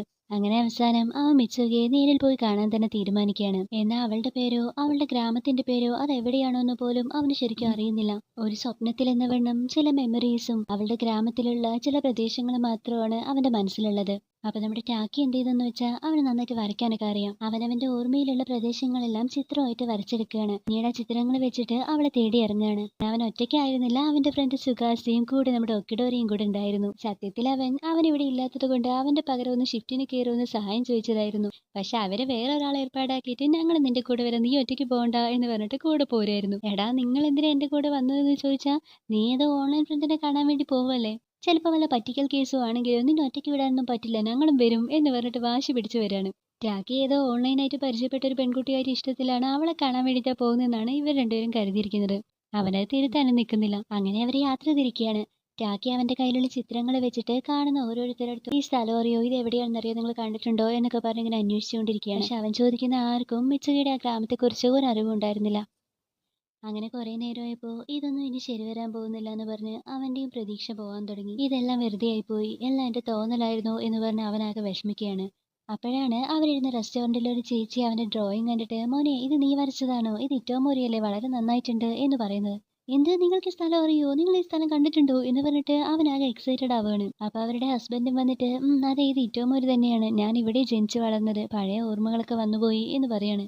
അതെ, ഇറ്റോമോരി, അത് തന്നെയാ സ്ഥലത്തിന്റെ പേര്, അവനെല്ലാം ഓർമ്മ വരികയാണ്. ഇവിടേക്ക് എങ്ങനെ പോകുക, എനിക്കൊന്ന് വഴി പറഞ്ഞുതരോ എന്ന് ചോദിക്കുകയാണ്. അവനെ ചോദിച്ചതും അവരാകെ ഞെട്ടുകയാണ്. മോനെ, നീ ഒന്നും അറിഞ്ഞില്ലേ എന്ന് ചോദിക്കാം. അവിടെ കട്ട് ചെയ്ത അദ്ദേഹം അവരെയും കൊണ്ട് ആ ഇറ്റോമോരി എന്ന് പറഞ്ഞ സ്ഥലത്തിലേക്ക് പോവാണ്. അവിടെ കണ്ട കാഴ്ച ടാക്കി ആകെ അമ്പരപ്പിക്കുകയായിരുന്നു. കാരണം ആ ഇറ്റോമോരി എന്ന് പറഞ്ഞ സ്ഥലം തന്നെ ഇപ്പൊ അവശേഷിക്കുന്നില്ല. 3 വർഷം മുൻപ് അവിടെ ഒരു കോമറ്റ് വീണത്രേ. അതിൽ ആ ഗ്രാമം മുഴുവൻ നശിച്ചുപോയി. ഏകദേശം 500ഓളം പേരാണ് അന്ന് മരണപ്പെട്ടത് എന്ന് പറയാണ്. ടാക്കിക്ക് അത് വിശ്വസിക്കാനായില്ല. നിങ്ങൾ എന്തൊക്കെയാ പറയുന്നത്? എല്ലാവരും മരിച്ചെന്നോ? കുറച്ച് ദിവസം മുൻപാണ് ഞാൻ അവളുമായിട്ട് സംസാരിച്ചത്. അവൾ എഴുതിയ നോട്ട്സ് എല്ലാം ഇപ്പോഴും എൻ്റെ ഫോണിലുണ്ട് എന്ന് പറഞ്ഞ് അവനത് കാണിക്കാനായിട്ട് ഫോൺ എടുക്കുകയാണ്. എന്നാൽ മിച്ചുക അവൻ്റെ ഫോണിൽ എഴുതിയ നോട്ടുകളെല്ലാം ഒന്നൊന്നായി മാഞ്ഞു പോവുമായിരുന്നു. ടാക്കിക്കൊന്നും മനസ്സിലായില്ല. അവനാകെ തകർന്നു പോവാണ്. അങ്ങനെ അവർ ഒരുപാട് വിഷമത്തോടെയും കൺഫ്യൂഷനോടെയും അവിടെ നിന്ന് തിരിച്ചു പോവാണ്. പിന്നെ നേരെ അവിടെ ഉണ്ടായിരുന്ന ഒരു ലൈബ്രറിയിൽ ചെന്ന് ഈ ഇറ്റോമോരി ഗ്രാമത്തെക്കുറിച്ചും അവിടെ ഉണ്ടായ ഈ ഉൽക്കാസ്ഫോടനത്തെക്കുറിച്ചെല്ലാം അന്വേഷിക്കുകയാണ്. അപ്പോൾ അത് സംബന്ധിച്ച് ഒരുപാട് പുസ്തകങ്ങളും മാഗസിനുകളും ആർട്ടിക്കിളുകളെല്ലാം അവർക്ക് കിട്ടുകയാണ്. 3 വർഷം മുൻപ് ഈ ഇറ്റോമോരി ഗ്രാമത്തിൽ ഒരു വലിയ ഫെസ്റ്റിവൽ നടക്കുകയായിരുന്നു. എല്ലാ ആളുകളും അവിടെ കൂടിയിരുന്നു. അന്നേരമാണ് ഈ കോമറ്റും വീഴുന്നത്. ഈ കോമറ്റിന്റെ ഒരു ചെറിയ പീസ് അടർന്നു വീഴുകയും അത് വന്ന് പതിക്കുന്നത് ഈ ഗ്രാമത്തിലുമായിരുന്നു. കറക്റ്റായിട്ട് പറഞ്ഞ ആ ഫെസ്റ്റിവൽ നടക്കുന്ന സ്പോട്ടിലാണ് ഇത് വന്ന് പതിച്ചത്. അങ്ങനെ അവിടെ കൂടിയിരുന്ന 300ഓളം പേര് സ്പോട്ടിൽ മരണപ്പെടുകയായിരുന്നു. പിന്നീട് ആ അപകടത്തിൽ മരിച്ചുപോയവരുടെ പേരുകളെല്ലാം നോക്കുകയാണ്. അവനതിൽ മിച്ചുകയുടെ ഫ്രണ്ട്സ് ആയിട്ടുള്ള സയാക്കിയുടെയും ടെസ്സിയുടെയും ഒക്കെ പേര് കാണാണ്. കൂട്ടത്തില് മിച്ചുക, മിയാമിസു അവളുടെ പേരും കാണാണ്. മിച്ചുക അതെ ഇത് അവള് തന്നെ. അവനാകെ വല്ലാതാവാണ്. അപ്പൊ അവന്റെ ഫ്രണ്ട്സ് ഇല്ല നിനക്ക് എന്തെങ്കിലും തെറ്റ് പറ്റിയതായിരിക്കും, ഇത് ആ പെൺകുട്ടി ആയിരിക്കില്ല, ഇവള് 3 വർഷം മുൻപേ മരിച്ചു എന്നല്ലേ പറയുന്നത്, പിന്നെ എങ്ങനെ നിന്റെ അടുത്ത് സംസാരിക്കുക എന്ന് ചോദിക്കാണ്. പക്ഷെ ടാക്കി ഇല്ല ഇത് അവള് തന്നെയാണ്. 2-3 ആഴ്ച മുമ്പാണ് ഞങ്ങൾ തമ്മിൽ സംസാരിച്ചത്.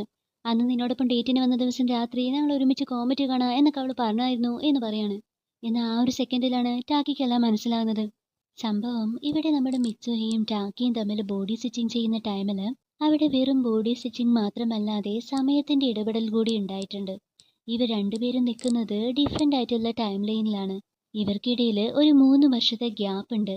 നമ്മളിപ്പോൾ നോക്കുമ്പോൾ മിച്ചുക 3 വർഷം മുൻപ് തന്നെ മരണപ്പെട്ടു കഴിഞ്ഞു. അപ്പൊ 3 വർഷം മുൻപാണ് മിച്ചുക ടാക്കിയിലേക്ക് ബോഡി സ്റ്റിച്ചിങ് ചെയ്യുന്നത്. എന്നാൽ ആ ഒരു സമയത്ത് അതേ കാലത്ത് ജീവിക്കുന്ന ടാക്കിയിലേക്കല്ല അവൾ ബോഡി സ്റ്റിച്ച് ചെയ്യുന്നത്. പകരം 3 വർഷം ഫ്യൂച്ചറിലുള്ള ഇപ്പോഴുള്ള ടാക്കിയുടെ ശരീരത്തിലേക്കാണ് അവൾ ബോഡി സ്റ്റിച്ച് ചെയ്യുന്നത്. അതേപോലെ ടാക്കിയും 3 വർഷം പുറകോട്ട് പാസ്റ്റിലുള്ള മിച്ചുകയിലേക്കാണ് ബോഡി സ്റ്റിച്ച് ചെയ്യുന്നത്. സോ ഫ്യൂച്ചറിന്റെയും പാസ്റ്റിന്റെയും ഒരു ടൈം ട്രാവൽ കൺസെപ്റ്റ് കൂടി അവിടെ വരികയാണ്. അപ്പൊ മിച്ചുക 3 വർഷം മുൻപേ നടന്ന ആ ഉൽക്കാസ്ഫോടനത്തിൽ മരിച്ചു പോവാണ്. അതിനു മുൻപാണ് അവളുടെ ലൈഫിൽ ഈ ബോഡി സ്റ്റിച്ചിങ് ഉണ്ടായിട്ടുള്ളത്. ഇപ്പൊ മിച്ചുക ഈ ലോകത്തില്ല. സോ ഇതെല്ലാം അറിയുന്ന ടാക്കി ഒരുപാട് വിഷമിക്കുകയാണ്. പറയാൻ തുടങ്ങി ഇതെല്ലാം എൻ്റെ സ്വപ്നങ്ങളായിരിക്കും, അല്ലെങ്കിൽ എൻ്റെ തോന്നലുകൾ മാത്രം, മുമ്പെങ്ങോ ന്യൂസിൽ വായിച്ചതൊക്കെ വെച്ച് എൻ്റെ മനസ്സുണ്ടാക്കിയെടുത്തതായിരിക്കും ഇത് എന്നൊക്കെ പറഞ്ഞ് ഇങ്ങനെ സ്വയം പറഞ്ഞു പഠിപ്പിക്കുകയാണ്. ഒരു സെക്കൻഡിൽ അവൻ അവളുടെ പേര് പോലും വീണ്ടും ഓർത്തെടുക്കാൻ കഴിയുന്നില്ല. എന്തായിരുന്നു അവളുടെ പേര്, എന്തായിരുന്നു അത് എന്ന് പറഞ്ഞ് അവൻ ഓർക്കാൻ ശ്രമിക്കുകയാണ്. അപ്പൊ അങ്ങോട്ടേക്ക് ഒക്കിട്ടോറ് വരികയാണ്. അവളെ കണ്ടതും ടാക്കി ഞാൻ എന്തൊക്കെയോ സ്ട്രേഞ്ച് ആയിട്ട് പറഞ്ഞു, നിങ്ങളും എൻ്റെ കൂടെ വന്ന് കുറെ ബുദ്ധിമുട്ടി, സോറിട്ടോ, പിന്നെ എൻ്റെ കൂടെ വന്നതിന് താങ്ക് യു എന്നൊക്കെ പറയാണ്. അവളും അതൊന്നും സാരമില്ല എന്ന് പറഞ്ഞിട്ട് അവന്റെ കൂടെ ചെന്നിരിക്കുകയാണ്. അപ്പോഴാണ് അവൾ അവിടെ ഉണ്ടായിരുന്ന ഒരു പുസ്തകത്തിൽ ഈ ഇറ്റോമോരിയിലെ ഒരു പ്രത്യേക ചരടുകൾ എന്ന് പറഞ്ഞിട്ട് കുറെ ഫോട്ടോസ് കാണുന്നത്. അപ്പോൾ അവൾ അവൻ്റെ അടുത്ത് അല്ല ടാക്കി നിന്റെ കയ്യിലുള്ളത് ഇതേപോലത്തെ ഒരു ചരടല്ലേ എന്ന് ചോദിക്കുകയാണ്. അപ്പൊ ടാക്കിയും ഇതെനിക്ക് മുമ്പ് ആരോ തന്നതാണ്, ഞാൻ ഇടയ്ക്കൊക്കെ ഒരു ലക്കി ചാം പോലെ ഇത് കയ്യിൽ കെട്ടാറുണ്ട് എന്ന് പറയാണ്. അങ്ങനെ അവൻ ആ ചരട് നോക്കുമ്പോഴാണ് മുമ്പ് മിച്ചുകിയുടെ മുത്തശ്ശി പറഞ്ഞതെല്ലാം അവൻ ഓർമ്മ വരുന്നത്. എന്നോട് മുമ്പ് ആരോ പറഞ്ഞിട്ടുണ്ട് ഈ ചരടുകളിലുള്ള ഓരോ നൂലുകളും സമയത്തിന്റെ ഒഴുക്കുകളാണത്രേ. അങ്ങനെ ഈ നൂലുകൾ ത്രെഡ് ചെയ്തെടുക്കുന്ന ടൈമില് ഓരോ ഇഴകളും ഒന്നിനു മീതെ ഒന്നായിട്ട് ട്വിസ്റ്റ് ചെയ്ത് കിടക്കും. ചിലപ്പോഴത് കൂട്ടിക്കെട്ടും, ചിലപ്പോൾ ഇഴപിരിഞ്ഞു പോവും, ചിലപ്പോൾ വീണ്ടും ഒന്നാകും. അങ്ങനെയാണ് ഈ കാലത്തിന്റെ ഗതിയും. അതാണ് മുസൂബി. സമയം, കാലം, വിധി, മനുഷ്യബന്ധങ്ങൾ എല്ലാത്തിന്റെയും കൂടിച്ചേരൽ. ടാക്കിക്ക് എല്ലാം ഓർമ്മ വരികയാണ്. അടുത്ത ദിവസം പുലരുമ്പോൾ ടാക്കി നിങ്ങൾ രണ്ടുപേരും ടോക്കിയോയിലേക്ക് മടങ്ങിക്കോളൂ, എനിക്ക് ഒരു സ്ഥലം വരെ കൂടെ പോകാനുണ്ട്, ഞാൻ തിരിച്ചു വന്നോളാം എന്നൊരു എഴുത്തും എഴുതി വെച്ചും അവൻ തനിയെ തന്നെ അങ്ങോട്ടേക്ക് പോവുകയാണ്. എങ്ങോട്ടാണെന്നല്ലേ? ഇറ്റോമോരിയിലെ അവരുടെ മിയാമിസു ടെമ്പിളിലേക്ക്. മുത്തശ്ശിയും ടാക്കിയും അവളുടെ അനിയത്തിയും കൂടി ചേർന്ന് ഒരിക്കൽ പോയിട്ടുണ്ടായിരുന്നല്ലോ. അവൻ എങ്ങനെയൊക്കെയോ അന്ന് ലൊക്കേഷനെല്ലാം തേടി പിടിച്ച് അവിടേക്ക് ഒറ്റയ്ക്ക് പോവാണ്. ഒടുവില് അവൻ ആ മിയാമിസു ശ്രേണിലേക്ക് എത്തിച്ചേരാണ്. മുത്തശ്ശി ഈ അരുവി കഴിഞ്ഞ അണ്ടർ വേൾഡ് ആണെന്നൊക്കെ പറഞ്ഞത് അവൻ ഓർമ്മ വരാണ്ട് ഇത് സ്വപ്നമായിരുന്നില്ല, ഇതെല്ലാം യാഥാർത്ഥ്യമായിരുന്നു, താൻ ഇവിടെ വന്നിട്ടുണ്ടായിരുന്നു എന്ന് അവൻ മനസ്സിലാകുകയാണ്.